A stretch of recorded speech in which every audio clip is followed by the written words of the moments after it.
we're going to get into our topic question thingy doodad of the week, which is, as it has been for the last few weeks, Xbox Game of the Years throughout the years. So we've been picking the Game of the Year since the very first Xbox, and this week is 2006. So games come out in 2006. Some pretty good ones, I think. Just there was one or two, not that many. Looking at this list, a couple of decent ones. Graham, we've kind of I'm as I said before we started, I kind of hopped on your bandwagon here. So please tell me your favorite game of the year for 2006. There are a couple of bangers from that I enjoyed myself anyway. The first one definitely has to be Skyrim. No, was it Oblivion even? Sorry. Oblivion. Yeah. The precursor. You couldn't have Skyrim without having Oblivion. And Oblivion was it probably the one that made me sort of really get into the Elder Scrolls, because I could not get into Morrowind before that, and Daggerfall had even less chance. So Oblivion definitely was the one that sort of got me into it. And although the cheesy acting, I think it was Patrick Stewart, I think was it at the start or something. Sean Bean as well. Take it that character died pretty quickly. Yeah, no, not as quickly as Patrick Stewart's. The hero of Kovac. But yeah, that was an amazing game, and yeah, definitely set the scene for the rest of them going forwards, and yeah, it was massive. Yeah, I remember before you move on to the next one. Sorry, as I said, I'm going to piggyback on your picks because we basically chose the same ones. I remember walking out of, because obviously you start in the dungeons and you fight your way through and fight the rats and all that shit, and you walk out into the open world. And I remember walking through, and it's the first game I ever really played like that. And walked out, and I was like, oh fuck, there's a lot of things. What the fuck did I do? That's a big world. Okay, right, let me just pick. I'll go this way, and I end up in what's the fucking town's name? I forget now. But I got to this town, and I literally spent 20 hours there just chatting to the people doing quests and exploring the village. And it was only one little tiny corner of the map. And then I went out and I explored further beyond and found, the white. Is it White City? The White big City, tower in the and all the other cities around and the dungeons and the Oblivion Gates. I was absolutely blown away. I absolutely loved it, and I played it mostly on I think it was a 14-inch CRT, which was not the best way to play it. No, because it's not the best way to do anything. I took my Xbox to work with me, and that was the TV that was in the break room. So I sat there and played it on my lunch breaks. And then the DLC, the Shivering Isles, was fucking tremendous. So that actually traumatized me, like the first time trying to play Oblivion, and I jumped on it, done the dungeon, came out, got to the city, and went, fuck. Yeah. Turned it off. And then I went and played Skyrim once I was a more mature gamer. Played Skyrim, realised what the whole Elder Scrolls games were around, went back to Oblivion, and it was like, the fuck did I ever pass this up the first time? It was one of those, really such a good game. But like I say, it came out far too soon for my tiny little incomplete gaming brain.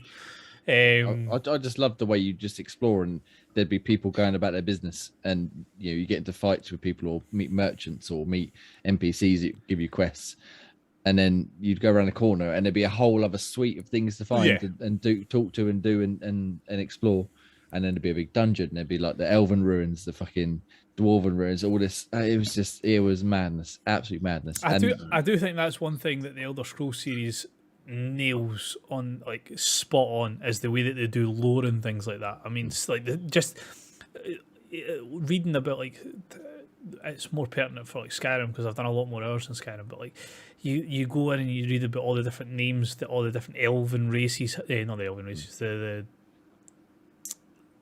dwarven races have, like it's elven, Falmar and things like that, and your Dwemer and things like that. Yeah.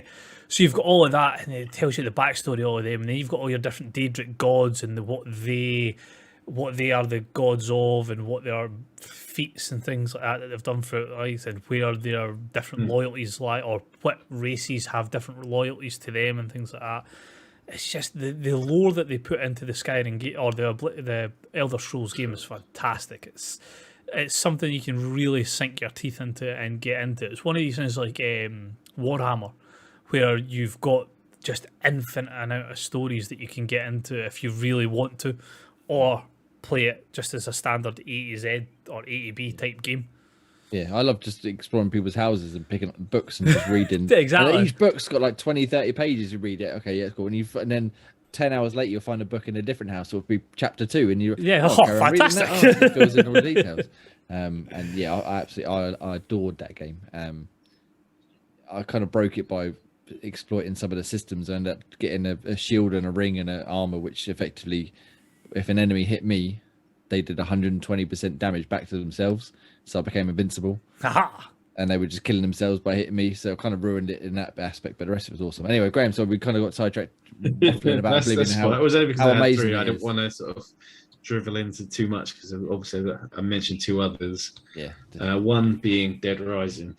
I mean, that's like the first sort of game where you sort of saw mass zombies or so many kind of bodies on one screen at a time, and sort of without huge chugging on the machine. It did have hella loading times going into different areas, but you kind of saw why, because there was so much going on in the mall that you were in, and cleaving through those zombies with the swords and the weapons and stuff, everything falling apart, and yeah, that was mad. Just some of the weapons you can make as well. Just surreal, yeah. It's just fucking things brilliant. on people's heads. It's just it missed the horror of the zombies, the sheer bizarreness of sticking things on people's heads, or just playing with the zombies with different weapons and taking the pictures and getting a picture of like one of the zombies in the miniskirt, and it comes up erotic. He goes, "Ooh, nice." Wasn't that one of the first games as well that played with time as well? Yeah, I hated that, man. I fucking hated that. But it made you choose what path you had to go because you couldn't save everybody because you were time constrained. That was a great way of giving. That was the only thing about the Dead Rising games that I couldn't get into, because was it I can't remember. Was it the second one where it was like the little girl had to get like an injection every so often? Yeah. Was it the second one? I think it's the first. Yeah, no, the second one. Yeah, the second one. And it was like, so that obviously was based on time. Like you couldn't do too much, or you wouldn't get back in time to give her. And it was like that. I just wanted to fucking go and do everything. I wanted to go in it every. It's like the film. What's the film? The film that they're in a shopping mall. Dawn of the Dead. Or Dawn of the Dead. Dawn of the Dead. So they're based in a shopping mall, and they go into like the sports shops and they get all their weapons and stuff like that. And then I just wanted to do that. I just wanted to go around every shop and like see what there was, grab shit that I need, craft whatever I want, go out and take stupid fucking photos, and then we'll have to rush back to a certain place to go and do X, Y, and Z. In hindsight, it was a great system and it worked really well. That's why I liked it so much, because it was like Dan said, like you'd go out and like, right, I've got to rescue this person, but if I do that, then chances are I'm not going to get back to this person. But if I play my cards right, I might be able to get there and get there. But then when you get to the second person, then all of a sudden the third person pops over, like, right, well I can't do you as well, so I'm gonna have to come you're back. You're gonna fuck off. I'm gonna have to try and wangle it, and and then the repeat plays. Sorry, Graham, again, kind of hijacked you. The repeat plays. So the first time you got 3 days, and then you play again, and if you do well enough, you get 7 days, and then if you play again, you get well enough, and you get the final boss. And yeah, the first one is still my favorite.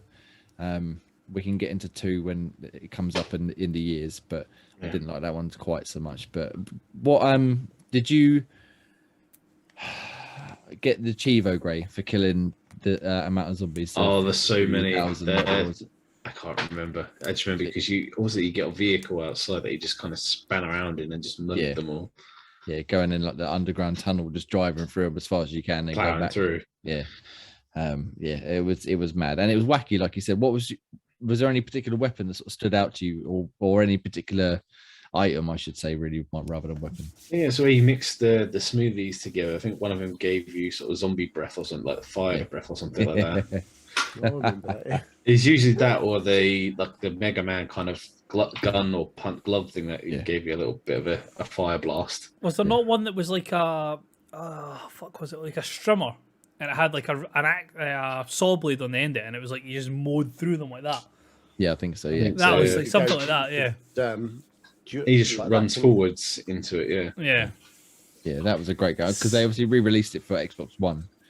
which I haven't played that version, but I think that must clean up some of the frame rate issues and stuff that it did have in the loading and that, because the text. It was a bit awkward. But the text was tiny, yeah. Oh, a tiny text, especially on a CRT TV as well.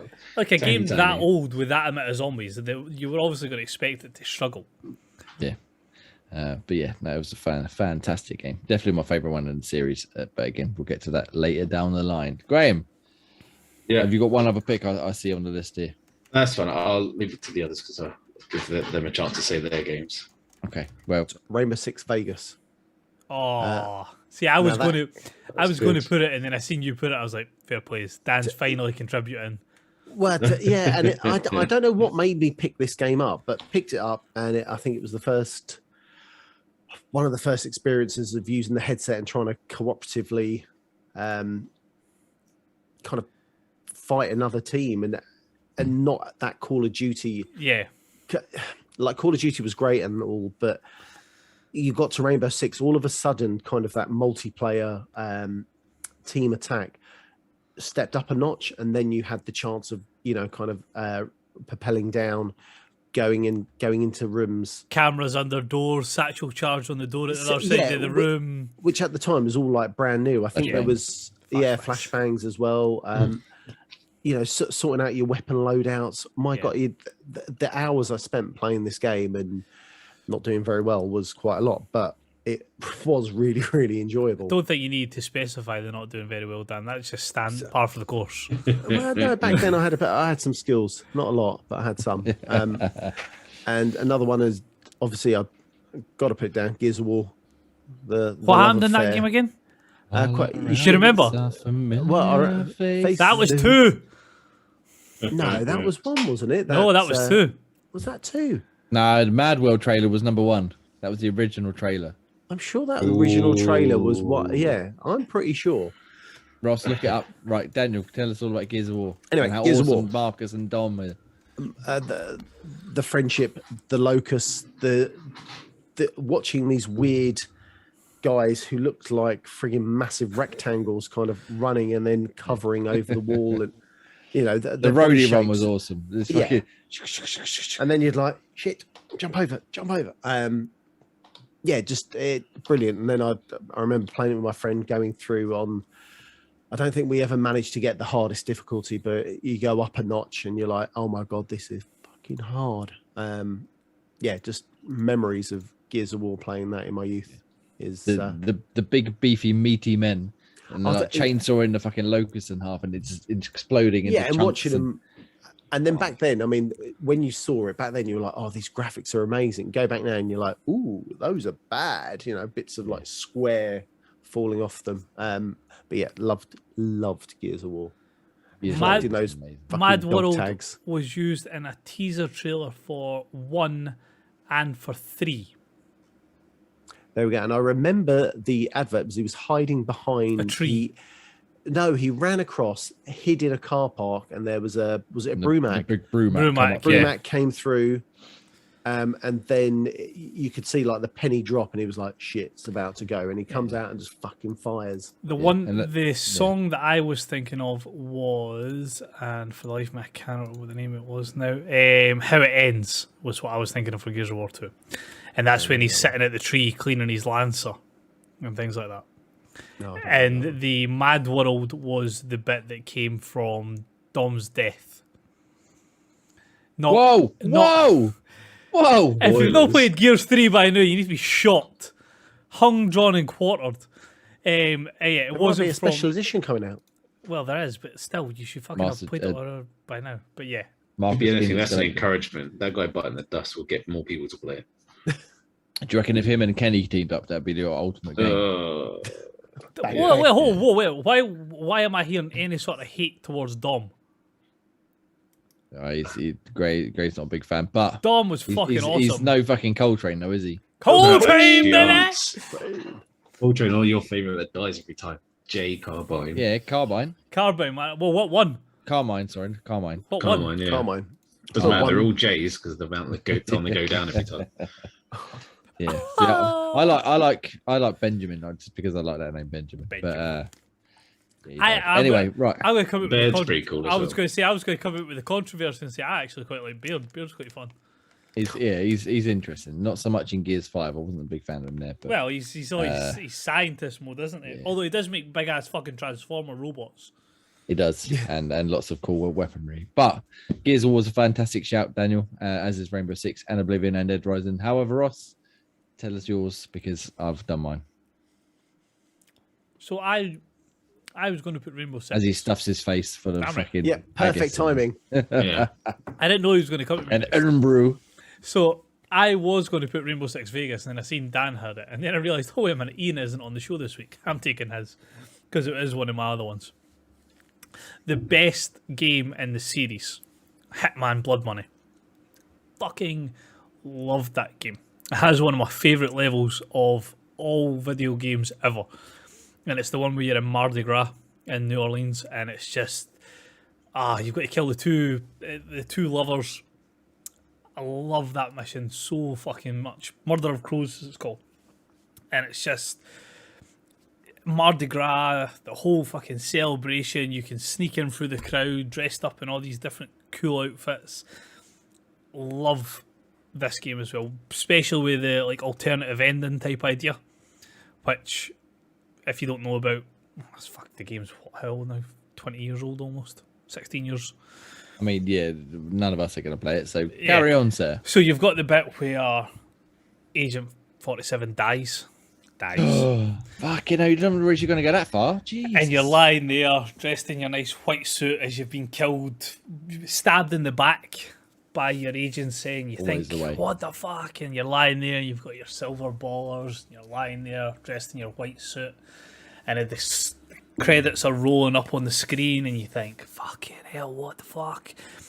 And then you start rattling the right analog stick, and you realise your heart rate starts kicking in. Starts creeping up, and then you sit up. Zombie Agent 47. Fucking silver ballers galore, wiping out everybody that's at this funeral. All these people that have betrayed you and stabbed you in the back. Trying to remember what it's called. Is Requiem? I think it's something. So is it Requiem of a Dream, or is it just Requiem? I can't remember. Basically, same idea. Like you come back and that's your last mission. It's not even a mission. You just wake up having been killed. Shoot the shit. And just go fucking fucking laying out people left, right, and centre. But no, great game. You've got ones where you've got like fighting drug cartels. There's one on the Mississippi. Even the training mission at the start's fantastic. I'm trying to think of the other ones that I've got. I know you've got the drug cartel that you've got to do in a villa. Oh, there's one where you're in like a suburban area as well. So you're like just in a normal everyday suburban area. You've got surveillance vans and stuff like that. Brilliant game. I think Ian had touched on it when he was saying in the show notes, like it's a game where it's not impossible to complete it as Silent Assassin. So that gives you that nice, it's got a nice balance of you have to play it a certain way to get it, but it's not to the point where it's like, unless you're a proper hardcore stealth fan, you're never going to be able to do it. It doesn't look the best. It's not the best looking game of all time, but it's certainly, to me, and I don't know if Ian would agree based on the fact that he picked it, it's my favourite Hitman game of the whole series. Even the new ones. The newer ones, yeah. Because it's the only one I've played most of, and I didn't like it very much. No? I see. But then I haven't really played any of the others, so. It's just, I loved Blood Money. It got me into the series. And it's just, everything about it. The level design. There's another one as well, and I'm sure this is the same one where you have, it's quite a cool thing. You can basically get in a pool and put like a sticky grenade on the bottom of the pool, wait for your target to go into the pool. You can stand below the pool but to the side, so you're not obviously going to get crushed.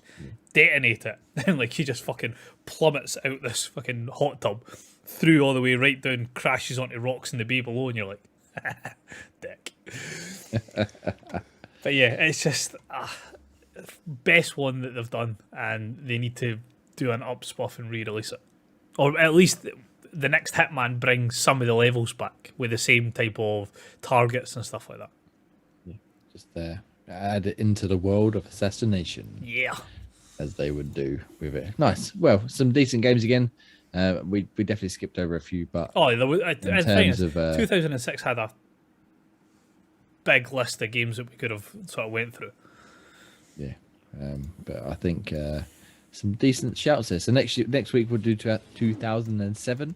If you'd like to tell us your picks of 2006 or 2007, then hit us up at Xbox Tavern on Twitter, or go to the Spotify and fill in the poll. Just scroll down. Yep, I'll be at the bottom of that there. Has anybody looked at some of the games for 2007 yet?